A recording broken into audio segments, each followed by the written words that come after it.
In many medieval depictions of the Garden of Eden, you might find a picture of Adam on one side, Eve on the other, the tree of knowledge in between them, and the snake with the head of a woman, Lilith, peering out at them and offering them an apple.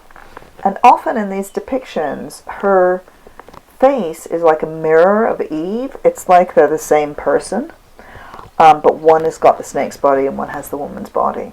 The Garden of Eden, the sin of women, the sin of being a woman, the original sin, was something that medieval scholars chewed over a lot. And as you probably know, women were deemed to be more vulnerable to sin because of the original sin of Eve. Now this is quite an interesting thing to keep in mind when we're thinking about Lilith and Scorpio.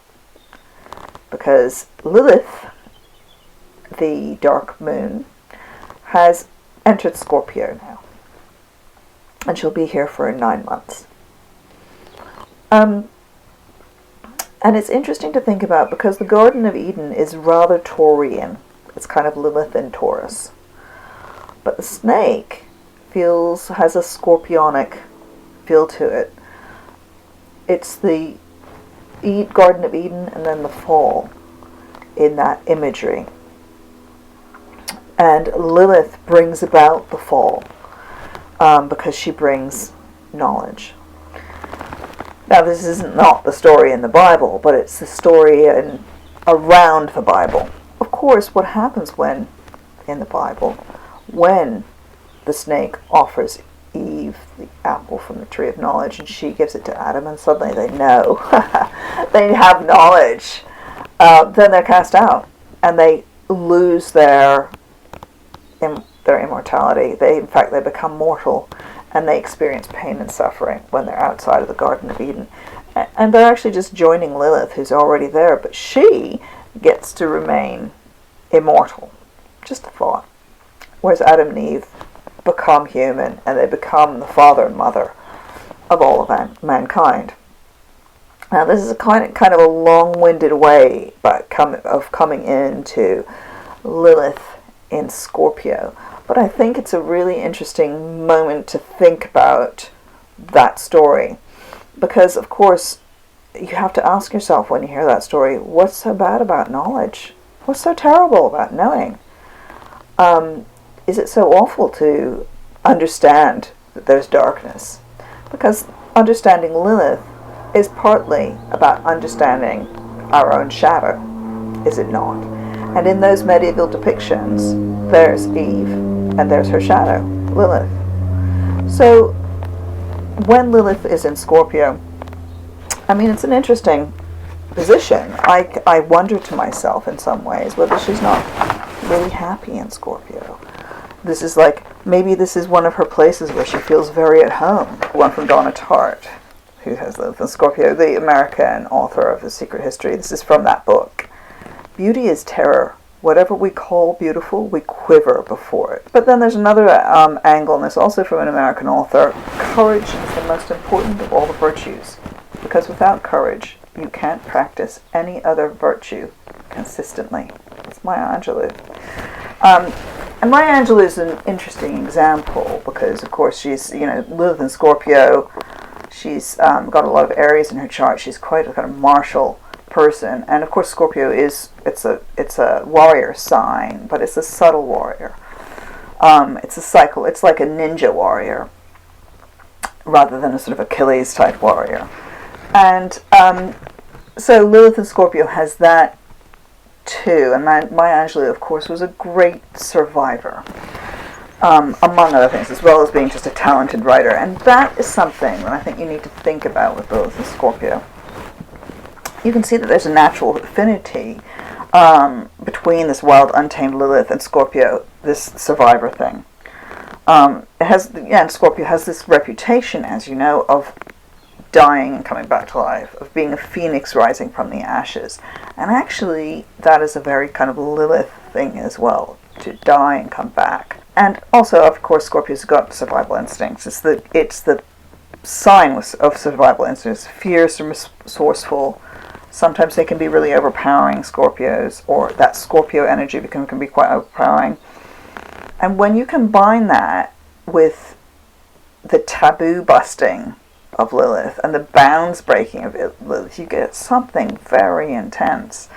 Not to mention the fact that both the sign Scorpio and the energy of Lilith are associated with sexuality and with the Kundalini energy, that this can be kind of unleashed somehow with Lilith and Scorpio. And you may, if you actually have Lilith and Scorpio in your chart, in your natal chart, you may find that there's something kind of, you have quite an unstoppable will to live. And to find security, or to go to the very edge of things. Or Taylor Swift is a really good example of a Lilith and Scorpio person who's, she's constantly writing breakup songs, right? And we'll come back to her when we talk about some other aspects of Lilith and Scorpio. So, if you have this in your natal chart, you might find yourself pushed to survive. This could be through personal trauma, but also collective. Another really interesting example of a person with Lilith in Scorpio, who's born with Lilith in Scorpio, is Winston Churchill, the British Prime Minister during the Second World War. He was a war correspondent, like in his earlier life. And he was in government during the First World War and made some really big mistakes, actually. But then he comes around to the Second World War. And interestingly enough, during his career, he kind of died and came back to life a few times. He changed political party. It seemed like his career was over. And then somehow, Second World War comes along. Cometh the hour, cometh the man. There's Winston Churchill, this person who's a survivor and who encourages his entire country to have this survival thing. Like, we may be nearly finished, but we're going to come back. We're knocked down, but we're not out. And I think that's it's obviously very Scorpionic, but it's this Lilith, this energy, this will to live.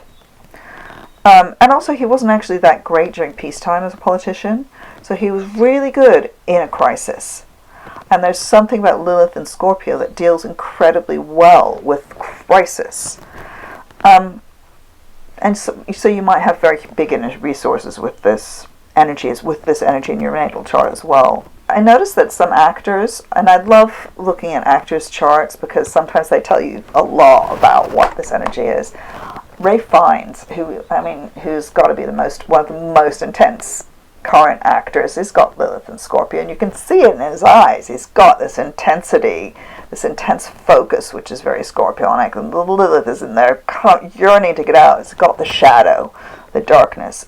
Kristen Stewart, who of course came to fame with the those vampire movies, when she was dealing with a projection of Lilith in the form of a vampire, right? I haven't checked Robert Pattinson's chart. Actually, that would be interesting to do a comparison of their Liliths. But that story is a story of of confronting your own shadow, right? And this intense ability to focus can, fuel worldly ambition, like ambition to make money, which we'll come to. But the person I want to mention before I get on to the money bit is Pope Francis, who has got Lilith in Scorpio. His first encyclical was entitled "The Earth Our Sister Cries Out." And so that shows you something, which is you have to always remember the opposite sign, especially when you're thinking of Lilith, but when you're thinking of any planet, the opposite sign to Lilith and Scorpio is Taurus, of course, which is back to the Garden of Eden. And Taurus is the sign that we do associate with Earth itself. This encyclical was a call for us to stop polluting the planet. So it's important always to think of the pairs when you're thinking of what Lilith is doing in a particular sign, because she's the shadow. What she's looking at? She's looking at the Earth. So it's also a generative sign. So Scorpio is one of the fertile signs. They can create resources. I noticed. So back to Taylor Swift, she's made a lot of money, not just for her, but also for the people around her. I noticed that Beyonce also has Lilith and Scorpio again, and I think they're probably two of the pop stars at the beginning of the 21st century who've made the most money, right? And actually, speaking of making money, generating money, Jeff Bezos used to be the richest man in the world, and no longer because of what's his name. Lilith and Scorpio, Steve Jobs, Lilith and Scorpio, very interested in money. Now, it can also show you sometimes, Lilith, where you're hungry or insatiable, where you have insatiable, and this can make you very generative around something. So, back to Taylor Swift, she generates all those songs. But Steve Jobs, I love the example of Steve Jobs because, of course, his company was called Apple, Apple Computers. And we're talking about Lilith in the Garden of Eden eating the apple. And he famously only ate apples during one period of his life. He'd live on an apple a day and he got really skinny. So he was so he would starve his body but feed his wallet.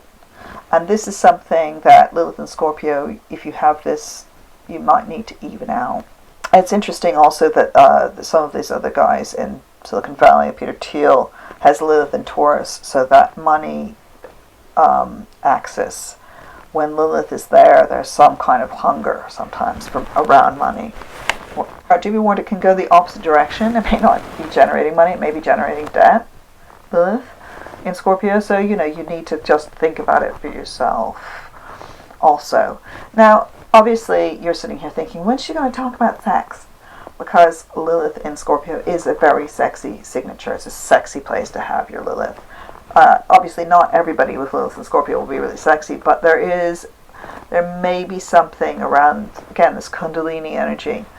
And one of the most obvious Lilith and Scorpio people that I can think of is the film director David Lynch, who not only did he have Lilith in Scorpio, he had it directly on his ascendant. So what does that mean? That means that he's looking at the world with Lilith in Scorpio eyes, right? That's how he's seeing the world. And if you've ever seen his films, which I'm sure you have, Blue Velvet, Mulholland Drive, Twin Peaks, the TV series, he has a very particular point of view, worldview, and that is what makes his films so interesting. I am not a fan. So take that as a sort of pinch of salt. I think that he's quite misogynistic in the way that he sees the world. And he definitely sees it as this highly sexually charged and violent place. He's very interested in the underbelly of what's going on underneath. And that is very Scorpionic, to be interested. You're not interested in the rock. You want to look at what's underneath the rock if you're a Scorpio. You're not interested in the surface stuff. You want to look beneath. And what's interesting about him is he's obviously film is a surface thing, right? But he's trying to reveal what he believes to be beneath this surface slickness of, suburban America is really what he's making these movies about. So Twin Peaks is the war example. If you want to understand what it might mean to have Lilith rising, Lilith on your ascendant, what it means to look through the world through Lilith and Scorpio eyes, it's a really good example. So there's this it's with David Lynch, it's a combination of the incredible beauty. Most of the women in his films, in my opinion, are very beautiful. He really has this eye for the very beautiful women, very luscious, and like apples in a way, these ripe apples that turn out to be rotten. Laura Palmer, for example, in Twin Peaks, she looks all shiny and beautiful on the outside, but then inside she's rotted away because she's been abused. And this is the other side of Lilith that we know about, is Lilith can be associated with abuse.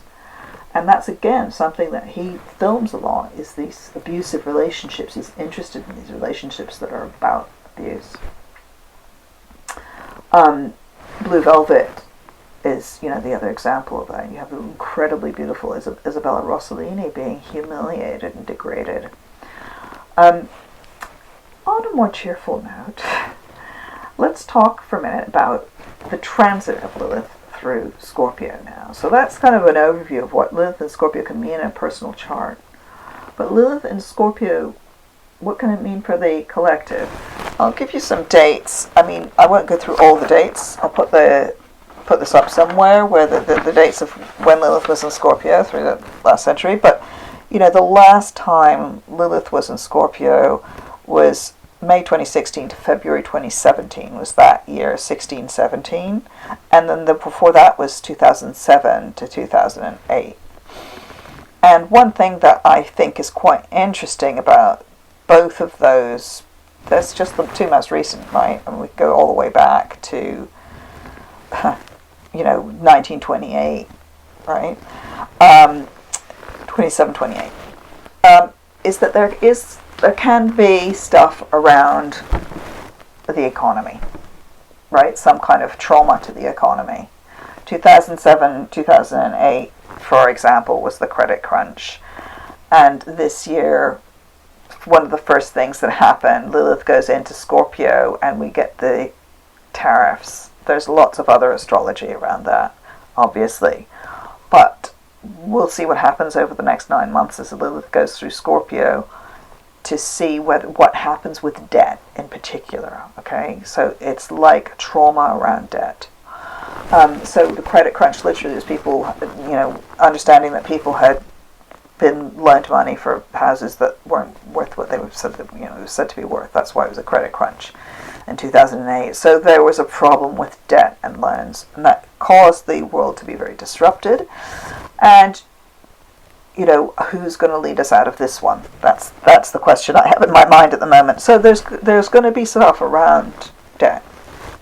So there's some dates that I want to give you for this transit of Lilith through Scorpio, which are on the 22nd of April, Lilith is going to make this opposition to the Sun in Taurus. So that's a date too. So this is the shadow opposite the Sun itself, and it's across this money axis. So we'll see what happens around then. And also on the 30th of April, Lilith will make a kind of quincunx, a funny aspect of Pluto and Aquarius. So we'll also see what happens then. Then over the summer, she's making some good aspects to planets in Cancer and anything in Pisces. But actually, it's just the North Node in Pisces in September and sextile the Sun in Virgo in September. In the midst of all that, she does make a square to the Sun in Leo.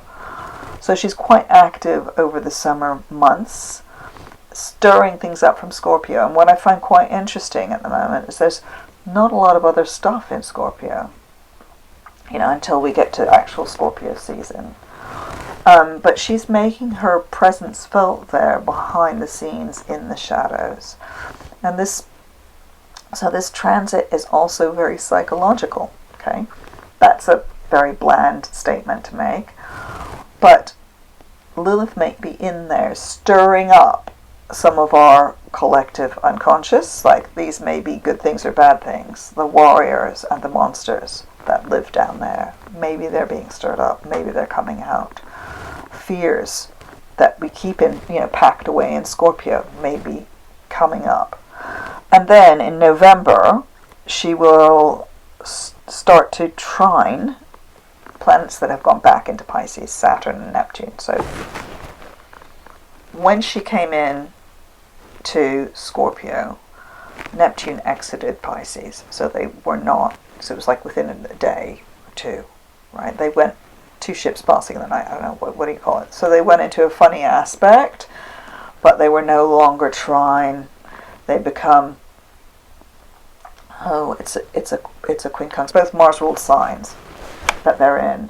So again, there's something quite warrior-like about that, but I think also it means that there's kind of an affinity between those two. And one of the things that Scorpio can do is that it's a place it makes change by, like a compost heap, Scorpio. So you put something into Scorpio and allow it to kind of brew and bubble away in there. You know, I'm thinking of a kind of cauldron, the cauldron of Scorpio. You put it in there, and we've now put Lilith into the cauldron of Scorpio, and she'll come bursting out in Sagittarius on the 20th of December. And that will be very different feeling, and then she'll start to make these aspects to Neptune and Aries again. But anyway, in November, she's going to be trining Saturn in Pisces and Neptune in Pisces, because they will have slipped back. And so that's very positive, I feel. Like there's something, all of the psychology and the stuff brewing around may start to come out more easily when she starts to make that trine in November. So there may be something, for example, that you start now that actually is kind of ready to be birthed around November, and then maybe in December when she leaves Scorpio. And also on the 18th of November, she's going to make a conjunction with the Sun in Scorpio, just so you know, very important date if you're a Lilith watcher. The other thing that happens as she's in Scorpio this whole year, so this year it's from the 27th of March to the 20th of December. That's her period in Scorpio. She will be in the opposite sign to Uranus for most of that time. Uranus goes into Gemini over the summer and comes back. She will actually make the opposition on the 9th of December. But it does mean, and I think it's really interesting to think about these two really disruptive energies. Uranus is all out there and kind of showily disruptive. And Lilith is subtly going in and changing things. And she, in a way, like Lilith's transit through a certain sign can ask questions about that sign. It's like, is this really the right economic model? What is our real attitude to sex? What is our real attitude to death? We might make... So, for example, one of the questions at the moment being asked in the West is the questions around assisted dying. And of course, Lilith, one of her jobs is a doula, a birth doula and a death doula.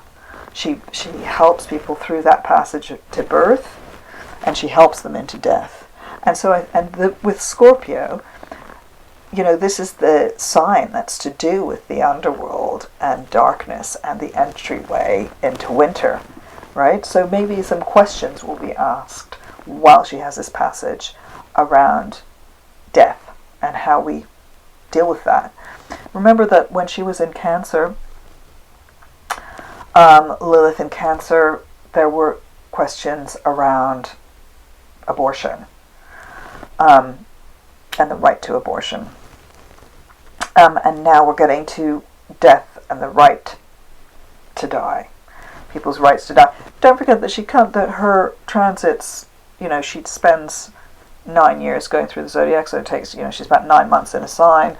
So we've had this before, we had this experience of Lilith and Scorpio in 2016-17, so that's within our lifetimes.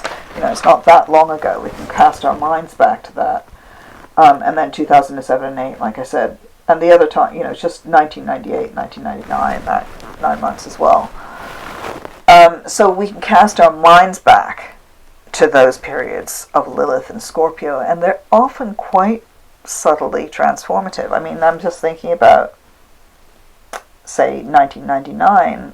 This was just before the millennium, and people kind of freaking out, and just before the dot-com bubble burst as well, and then the one in 1928, just before the Wall Street crash.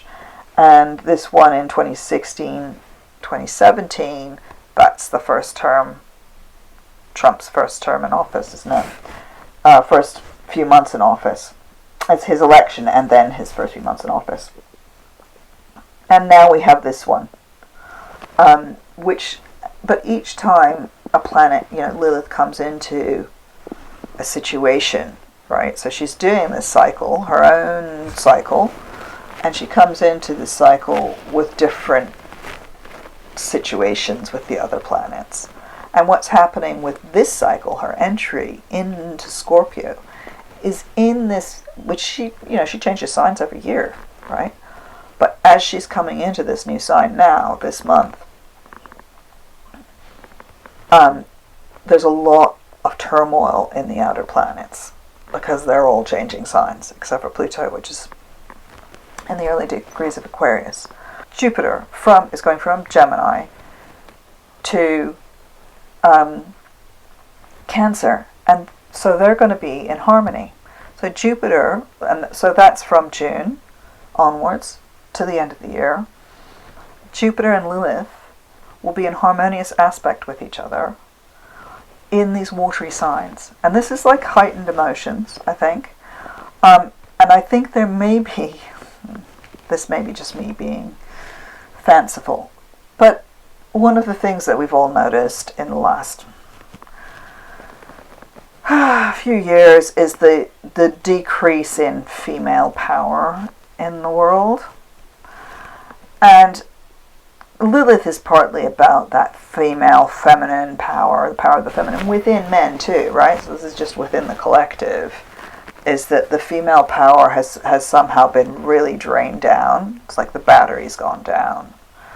And sometimes a planet going into Scorpio can be recharging its batteries while it's in there, right? Because of this compost heapy thing of Scorpio. It's a very powerful sign. A sign that is about death and resurrection. It's not about just death. It's about death and resurrection coming out again. And so you go into Scorpio, you may feel a death, but you come out of it again. And when you're a power like Lilith, this shadow power, it's maybe very strong, because I think that she has this affinity with Scorpio. So if you want any more information, I will be putting some stuff up. Oh, there is a kind of one more thing I want to say, is that I think Lilith and Scorpio has a kind of sense of humor. You know how we talk about Lilith is also, there's a comic side to Lilith. Like, it's like you gotta laugh. If you're not crying, you're laughing. You have to laugh at people. You punch holes in you know, the way that you take down power is by laughing at it sometimes. And one of my favorite examples of Lilith and Scorpio is Mae West. She had Lilith and Scorpio. She was she told dirty jokes. That's how she made a living. And she was, you know, she became a film star. Before that, she was a musical artist. And I think it's quite, it's an interesting study. I haven't done this to look at how many comedians have a Lilith and Scorpio. But that ability to, you know, just undermine things by being funny and making fun of them is a really important aspect of Lilith in general. And Lilith in Scorpio is the kind of, you know, gutter humor more. Okay, so see you next time.